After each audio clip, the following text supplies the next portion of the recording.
Hello guys, welcome to our video. Yang akan kita bahas pada video kali ini adalah pajak penghasilan pasal 21, pajak penghasilan pasal 22, pajak penghasilan pasal 23, pajak penghasilan pasal 26, dan pajak penghasilan final. Yang pertama adalah pajak penghasilan pasal 21. PPh pasal 21 adalah pajak yang dikenakan atas penghasilan yang diterima wajib pajak orang pribadi dalam negeri sehubungan dengan pekerjaan, jasa, atau kegiatan yang dilakukan saat terutang, yaitu saat dilakukannya pembayaran atau saat terutangnya penghasilan. Pemotongan dihitung dengan penghasilan kena pajak dikalikan tarif yang dikenakan untuk pegawai tetap dan penerima pensiun berkala, pegawai tidak tetap, dan bukan pegawai. Tarif PPh pasal 21, 5%, 15%, 25%, 30%, untuk yang non-NPWP ditambah 20%, dan tarif ini bersifat progresif. Jurnal PPh pasal 21 dibedakan menjadi 3. Yang pertama jika dipotong pemberi kerja, jurnalnya adalah beban gaji, debit, beban tunjangan, debit, hutang PPh pasal 21, kredit, hutang taspen, kredit, kas atau bank, kredit. Pada saat pembayaran ke kas negara, hutang PPh pasal 21, debit, hutang taspen, debit, kas atau bank, kredit. Yang kedua, jika ditanggung pemberi kerja, jurnalnya adalah beban gaji, debit, beban tunjangan, debit, beban PPh pasal 21, debit, hutang PPh pasal 21, kredit, hutang taspen, kredit, kas atau bank, kredit. Pada saat pembayaran ke kas negara, hutang PPh pasal 21, debit, hutang taspen, debit, kas atau bank, kredit. Dan yang ketiga, jika diberikan tunjangan PPh pasal 21, jurnalnya adalah beban gaji, debit, beban tunjangan, debit, beban tunjangan PPh pasal 21, debit, hutang PPh pasal 21, kredit, hutang taspen, kredit, kas atau bank, kredit. Pada saat pembayaran ke kas negara, hutang PPh pasal 21, debit, hutang taspen, debit, kas atau bank, kredit. Yang kedua, pajak penghasilan pasal 22. Pajak penghasilan pasal 22 adalah PPh yang dipungut oleh bendaharawan pemerintah pusat atau daerah, instansi atau lembaga pemerintah, dan lembaga-lembaga negara lainnya berkenaan dengan pembayaran atas penyerahan barang. Dan badan-badan tertentu, baik badan pemerintah maupun swasta, berkenaan dengan kegiatan di bidang impor atau kegiatan usaha di bidang lain. Saat terutang dan pelunasan atau pemungutan PPh pasal 22. Yang pertama, atas impor barang terutang dan dilunasi bersamaan dengan saat pembayaran bea masuk. Dalam hal pembayaran bea masuk ditunda atau dibebaskan, maka PPh pasal 22 terutang dan dilunasi pada saat penyelesaian dokumen pemberitahuan impor barang atau PIB. Yang kedua, PPh pasal 22 atas pembelian barang oleh bendahara pemerintah dan KPA, bendahara pengeluaran dan penjabat penerbit surat perintah membayar, dan pembelian barang dan atau bahan-bahan untuk keperluan kegiatan usaha oleh BUMN tertentu dan bank BUMN, terutang dan dipungut pada saat pembayaran. Yang ketiga, PPh pasal 22 atas penjualan hasil produksi badan usaha yang bergerak dalam bidang usaha industri semen, industri kertas, industri baja, industri otomotif, dan industri farmasi, serta atas penjualan kendaraan bermotor di dalam negeri yang dilakukan oleh ATPM, APM, dan importir umum kendaraan bermotor terutang dan dipungut pada saat penjualan. Yang keempat, PPh pasal 22 atas penjualan bahan bakar minyak, bahan bakar gas, dan pelumas terutang dan dipungut pada saat penerbitan surat perintah pengeluaran barang atau delivery order. Tarif PPh pasal 22. Besarnya pungutan PPh pasal 22 ditetapkan sebagai berikut. Pertama, atas impor yang menggunakan angka pengenal importir API 2,5% dikali nilai impor. Non-API 7,5% dikali nilai impor. Yang tidak dikuasai 7,5% dikali nilai jual lelang. Yang kedua, atas pembelian barang yang dilakukan oleh DJPB, bendahara pemerintah, BUMN atau BUMD, dikenakan 1,5% dikali harga pembelian tidak termasuk PPN dan bersifat tidak final. Yang ketiga, atas penjualan hasil produksi ditetapkan berdasarkan keputusan Direktur Jenderal Pajak yaitu kertas 0,1% dikali DPP tidak termasuk PPN, semen 0,25% dikali DPP tidak termasuk PPN, baja 0,3% dikali DPP tidak termasuk PPN, otomotif 0,45% dikali DPP tidak termasuk PPN, dan farmasi 0,3% dikali DPP tidak termasuk PPN. Pajak penjualan hasil produksi ini bersifat tidak final. Yang keempat, atas penjualan hasil produksi atau penyerahan barang oleh produsen atau importir bahan bakar minyak, gas, dan pelumas adalah sebagai berikut. 0,25% dari penjualan kepada SPBU Pertamina, 0,3% dari penjualan kepada SPBU non-Pertamina dan non-SPBU, 0,3% atas BBG dan pelumas. Pungutan PPh pasal 22 kepada penyalur atau agen bersifat final. Selain penyalur atau agen bersifat tidak final. Yang kelima, atas pembelian bahan-bahan untuk keperluan industri atau ekspor dari pedagang pengumpul ditetapkan 0,25% dikali harga pembelian tidak termasuk PPN. Yang keenam, atas impor kedelai, gandum, dan tepung terigu oleh importir yang menggunakan API dikenakan 0,5% dikali nilai impor. Yang ketujuh, atas penjualan pesawat udara pribadi dengan harga jual lebih dari 20 miliar rupiah, kapal pesiar dan sejenisnya dengan harga jual lebih dari 10 miliar rupiah, rumah beserta tanahnya dengan harga jual atau harga pengalihannya lebih dari 10 miliar rupiah, dan luas bangunan lebih dari 500 meter persegi, apartemen, kondominium, dan sejenisnya dengan harga jual atau pengalihannya lebih dari 10 miliar rupiah, dan atau luas bangunan lebih dari 400 meter persegi. Dan yang terakhir, kendaraan bermotor roda 4 pengangkutan orang kurang dari 10 orang berupa sedan, jeep, sport utility vehicle, multipurpose vehicle, minibus, dan sejenisnya dengan harga jual lebih dari 5 miliar rupiah dan dengan kapasitas silinder lebih dari 3000 cc sebesar 5% dari harga jual tidak termasuk PPN dan PPNBM. Lalu apa itu nilai impor? Nilai impor adalah nilai berupa uang yang menjadi dasar penghitungan biaya masuk, yaitu cost, insurance, and freight atau CIF, ditambah dengan biaya masuk dan pungutan lainnya yang dikenakan berdasarkan ketentuan peraturan perundang-undangan kepabeanan di bidang impor. Besarnya tarif pemungutan sebagaimana dimaksud di atas, yang diterapkan terhadap wajib pajak yang tidak memiliki nomor pokok wajib pajak atau NPWP lebih tinggi 100% daripada tarif yang diterapkan terhadap wajib pajak yang dapat menunjukkan nomor pokok wajib pajak. Ketentuan ini berlaku untuk pemungutan pajak penghasilan pasal 22 yang bersifat tidak final. Jurnal. Berikut contoh penjurnalan atas pembelian impor barang dagangan. Persediaan barang dagangan debit, bea masuk debit, PPN impor debit, PPh pasal 22 impor debit, hutang dagang kredit, kas atau bank kredit. Untuk penjualan barang ke instansi pemerintah, jurnalnya adalah kas atau bank atau piutang dagang debit, PPh pasal 22 dibayar di muka debit, PPN masukan pemungut debit, penjualan kredit, PPN keluaran pemungut kredit. Bagi wajib pajak yang dipungut PPh pasal 22 bersifat final, jurnalnya adalah persediaan dagang debit, beban PPh final debit, kas atau bank kredit. Yang ketiga, pajak penghasilan pasal 23.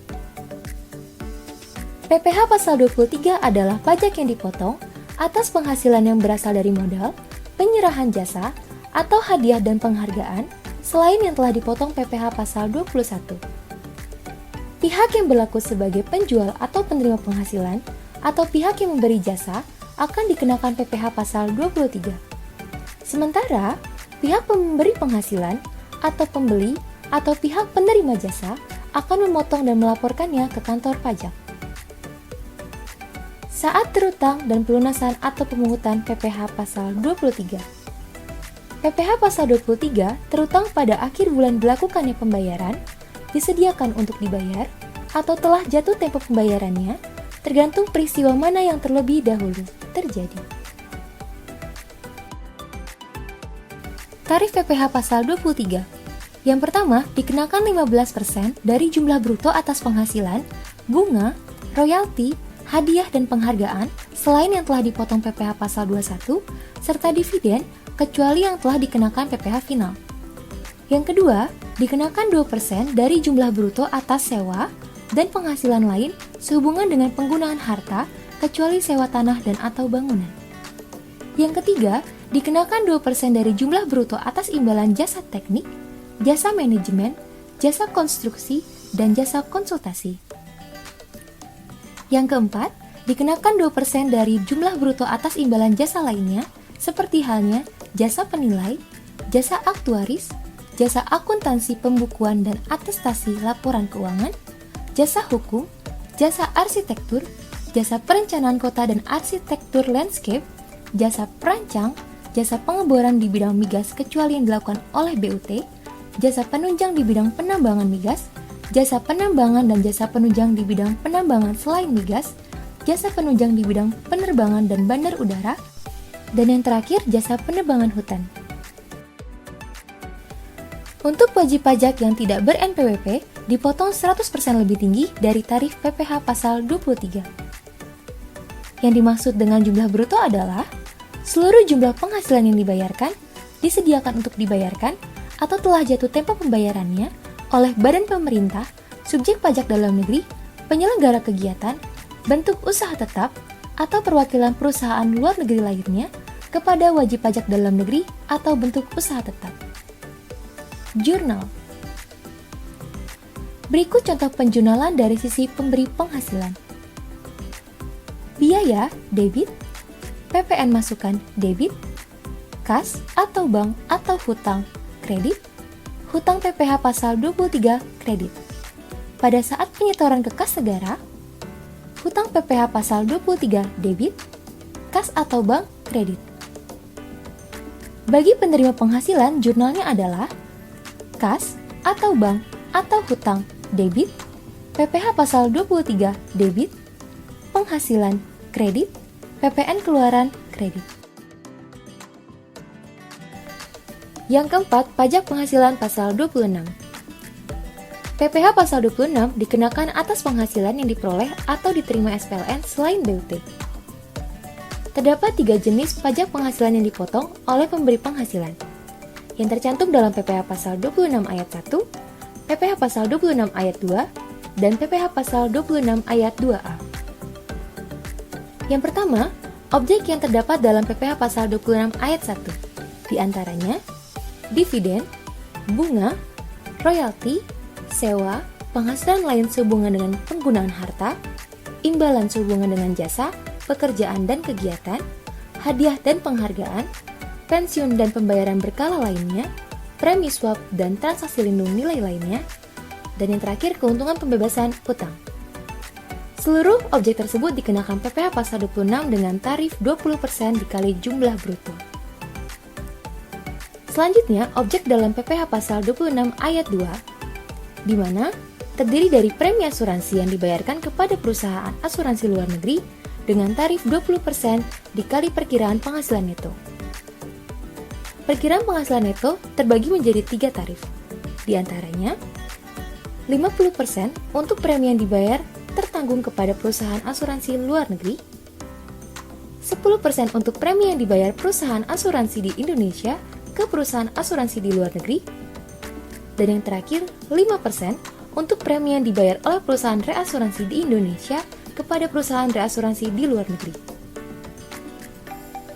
Yang ketiga, objek PPh pasal 26 ayat 2A, yaitu penghasilan dari penjualan atau pengalihan harta di Indonesia dengan nilai lebih dari 10 juta rupiah. Dikenakan tarif 20% dikali perkiraan penghasilan neto, yaitu 25%, sehingga tarif efektifnya menjadi 5%. Kapan saat terutangnya PPh pasal 26? Saat terutangnya PPh pasal 26 dibedakan menjadi 3. Yang pertama, pada saat pembayaran. Yang kedua, disediakan untuk dibayar. Dalam hal ini, berbeda antara perusahaan go public dengan tidak go public. perusahaan go public adalah pada saat recording date, dan untuk perusahaan tidak go public pada saat diumumkan atau ditentukan dalam RUPS. Dan yang ketiga, pada saat jatuh tempo pembayaran penghasilan. Di dalam PPh pasal 26 terdapat perbedaan jurnal antara PPh pasal 26 yang ditanggung dan metode gross up. Untuk yang ditanggung, PPh pasal 26 tidak dapat dibebankan secara fiskal. Sedangkan dengan metode gross up, bebannya menjadi lebih besar karena di dalamnya terdapat PPh pasal 26 yang dapat dibebankan. Jurnal untuk PPh pasal 26 yang ditanggung adalah beban debit, beban PPh pasal 26 debit, PPN masukan debit, utang PPh pasal 26 kredit, utang pajak PPN JLN kredit, dan kas atau bank kredit. Pada saat penyetoran ke kas negara, utang PPh pasal 26 debit, utang pajak PPN JLN debit, kas atau bank kredit. Sedangkan untuk metode gross up, beban debit, utang PPh pasal 26 kredit, kas atau bank kredit. Pada saat penyetoran ke kas negara, utang PPh pasal 26 debit, kas atau bank kredit. Dan pembahasan yang terakhir adalah PPh pasal 4 ayat 2 atau PPh final. Karakteristik dalam PPh pasal 4 ayat 2 diantaranya bertarif khusus, terutang saat transaksi, dipotong atau dipungut pihak lain, tidak digabung dengan penghasilan yang dikenakan tarif umum, tidak dapat dikreditkan, biaya atau pengeluaran tidak dapat dikurangkan, dan tetap dikenakan meskipun mengalami kerugian. Tarif PPh pasal 4 ayat 2. Bunga deposito, tabungan, serta diskonto SBI dikenakan tarif 20%. Dividen yang diterima wajib pajak orang pribadi dikenakan tarif 10%. Hadiah undian dikenakan tarif 25%. Penghasilan wajib pajak dengan peredaran bruto tertentu yaitu PP 23 dikenakan tarif 0,5%. Diskonto surat perbendaharaan negara dikenakan tarif 20%. Penghasilan kontraktor usaha hulu migas eksplorasi 5% dan eksploitasi 7%. Bunga obligasi dengan tarif 15% untuk PPDN dan BUT, 20% untuk PPLN, 5% untuk reksadana yang terdaftar di OJK tahun 2014 sampai 2020, dan 10% untuk reksadana yang terdaftar di OJK tahun 2021 dan seterusnya. Objek lainnya yaitu jasa konstruksi. Untuk pelaksana dengan tarif 2% untuk kualifikasi kecil, 3% untuk besar dan menengah, dan 4% tanpa kualifikasi. Sedangkan untuk pengawasan dan perencanaan konstruksi dibagi menjadi 2, 4% dengan kualifikasi dan 6% tanpa kualifikasi. Sewa tanah dan atau bangunan dikenakan tarif 10%. Pengalihan hak atas tanah dan atau bangunan dibagi menjadi 3 tarif. 1% untuk rumah sederhana, 2,5% selain rumah sederhana atau sangat sederhana, dan 0% untuk penyerahan kepada BUMN, BUMD, atau pemerintah. Bunga simpanan koperasi dengan jumlah bruto lebih dari Rp240.000 dikenakan tarif 10%, dan di bawah Rp240.000 dikenakan tarif 0%. Penjualan saham di BEI 0,1% dari transaksi penjualan dan 0,5% dari nilai jual saham tambahan. Dan yang terakhir, revaluasi aktiva tetap, tarifnya dibedakan menjadi 3, tergantung pada waktu pengajuan revaluasinya. Saat terutangnya PPh pasal 4 ayat 2, bunga deposito, tabungan, serta diskonto saat diterima penghasilan dari pemotong. Hadiah undian saat akhir bulan dilakukannya pembayaran atau diserahkannya hadiah tergantung mana yang lebih dahulu. Jasa konstruksi saat pembayaran atau diterima pembayaran. Diskonto SPN saat jatuh tempo, tanggal transaksi penjualan atau sebelum mutasi hak kepemilikan. Bunga obligasi saat tanggal jatuh tempo pembayaran bunga atau obligasi atau saat transaksi penjualan obligasi. Sewa tanah dan atau bangunan pada saat pembayaran atau terutangnya sewa. Untuk pengalihan hak atas tanah dan atau bangunan, terutang sebelum akta jual beli ditandatangani oleh PPAT. Untuk penjualan saham di Bursa Efek, terutang saat pelunasan transaksi penjualan saham. Dividen saat disediakan untuk dibayarkan. Bunga simpanan koperasi saat dilakukan pembayaran bunga. Revaluasi aktiva tetap saat timbul selisih lebih atau sebelum permohonan ke DJP. Penghasilan wajib pajak dengan peredaran bruto tertentu terutang setiap akhir bulan. Dan yang terakhir, untuk penghasilan kontraktor hulu migas saat dibayar atau diakui sebagai bukti, tergantung mana yang lebih dahulu terjadi. Jurnal PPh Pasal 4 Ayat 2. Bagi pihak pemotong, akun beban debit, hutang PPh Pasal 4 Ayat 2 kredit, kas atau bank kredit. Pada saat pembayaran ke kas negara, hutang PPh Pasal 4 Ayat 2 debit, kas atau bank kredit. Bagi pihak yang dipotong, kas debit, beban PPh Pasal 4 Ayat 2 debit, akun pendapatan kredit. Dan untuk PPh Pasal 4 Ayat 2 yang disetor sendiri seperti halnya penghasilan yang dikenakan PP 23, jurnalnya adalah beban PPh Pasal 4 Ayat 2 debit, hutang PPh Pasal 4 Ayat 2 kredit. Pada saat pembayaran ke kas negara, hutang PPh Pasal 4 Ayat 2 debit, kas atau bank kredit. Kami dari kelompok 5 kelas 502, Sofi Maulani Eka Putri, Ivan Hafilah Muhammad, dan Larasati Alamsyah pamit undur diri. Terima kasih telah menonton video kami. Sampai jumpa.